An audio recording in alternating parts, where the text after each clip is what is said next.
নমস্কাৰ মই লিপিনেয় ভূঞা আৰু মই নগাঁৱৰে জীয়ৰী আৰু নগাঁৱৰে বোৱাৰী প্ৰফেশ্যন ফালৰ পৰা মই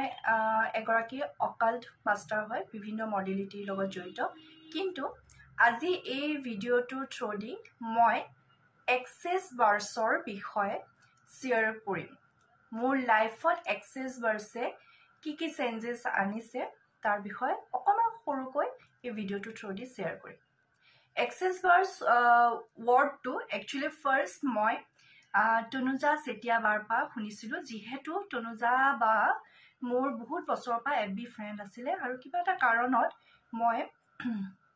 তেওঁলৈ মেছেজ এটা কৰিছিলোঁ আৰু তেওঁ তেতিয়া এই এক্সেছ বাৰ্ছৰ বিষয়ে কৈছিল আৰু তেতিয়া ফাৰ্ষ্ট তেওঁ অসমলৈ আনিছিলে কিন্তু তেতিয়া সৌভাগ্য নহ'ল কিন্তু যেতিয়া শিকিব লগা থাকে শিকিব পাৰিয়ে চ' মই এই বছৰ 24ৰ 1 ছেপ্টেম্বৰৰ দিনাখন মই তেওঁৰ ওচৰত শিকি আহিলোঁ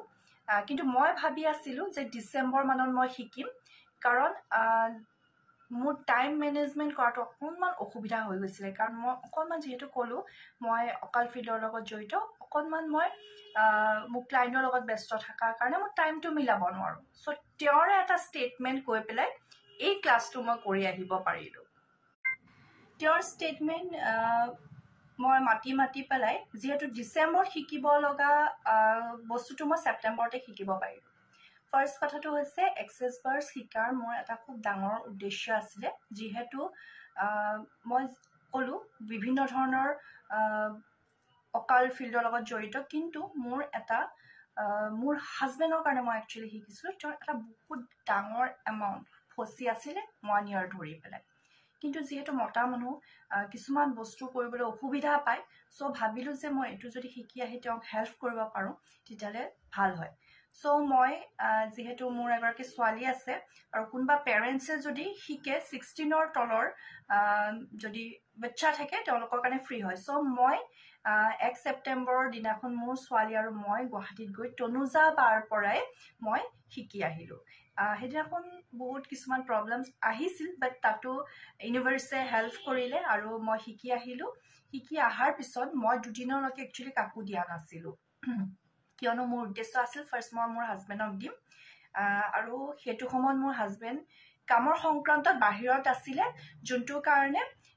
তেওঁ দুদিনৰ পিছত আহিলে আৰু মই তেওঁক ক'লোঁ অহাৰ দিনাখন যে মোক এঘণ্টা আজি আপুনি সময় দিব মই আপোনাক যোনটো শিকি আহিছোঁ সেইটো দিম চ' তেওঁক দিলোঁ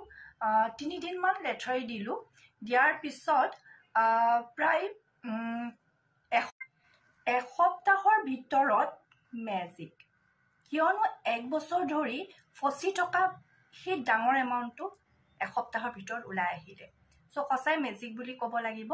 তাৰ পিছতে মই আৰু বহুত আছে ছাকচেছ ষ্টৰী মোৰ যোনখিনি ক্লাইণ্টক মই দিছিলোঁ মোৰ ছোৱালীও দিবলৈ ষ্টাৰ্ট কৰিলে আৰু মই 24 গৰাকীক যিহেতু ফ্ৰী দিছিলোঁ মোৰ ছোৱালীও ফ্ৰী দিছিলে তেওঁলোকৰ বহুত চেঞ্জেছ আছে কেতিয়াবা সেইবোৰো লৈ আহিম চ' মোৰ হাজবেণ্ডৰ সেই বস্তুটো টকাটো ওলাই অহাৰ কাৰণে খুব কেইটামান বস্তু মোৰ কাম ফচি আছিলে মোৰ এখন হোটেল মোৰ নামত তেওঁ লৈছিলে যোনটো কাৰণে এই টকাটো ফচি থকাৰ কাৰণে কৰিব পৰা নাছিলে সেইটোও ক্লিয়াৰ হ'ল হোটেলখনো আমি পূজাৰ আগে ল'লোঁ আৰু এটা মই খুব ৰিচেণ্ট মোৰ লগত এটা মেজিক হৈছে সেইটো ক'ব বিচাৰিছোঁ 23 নৱেম্বৰত মই গুৱাহাটীত মোৰ কাজেনৰ বিয়াত গৈছিলোঁ আৰু 23 নৱেম্বৰৰ ৰাতি 8:30 মানত মই গুৱাহাটীত গৈ পাইছোঁ নগাঁৱৰ পৰা চ' কিবা এটা বস্তুৰ কাৰণে মই দোকান এখনত নামিলোঁ আৰু মই আৰু মোৰ ভাই বোৱাৰী নামি পেলাই যেতিয়া গ'লোঁ কথা পাতি গৈ পেলাই দোকানখনত পোৱাৰ আগে এখন ফুটপাথৰ স্লেব এখন বেয়া আছিলে তাত মই মুচুকা খাই পেলাই পৰি গ'লোঁ ইমান বেয়াকৈ মুচুকা খালোঁ আৰু যোনখন ভৰিত মুচুকা খালোঁ অলৰেডি মোৰ 2 times সেইখন ভৰি প্লাষ্টাৰ হোৱা আছিলে চ' মই ভাবিলোঁ গ'ল এবাৰতো গ'ল ভৰি আকৌ বিয়া গ'ল চ' বিয়া গ'ল আৰু চাগে মোৰ প্লাষ্টাৰ কৰিব লাগিব বাট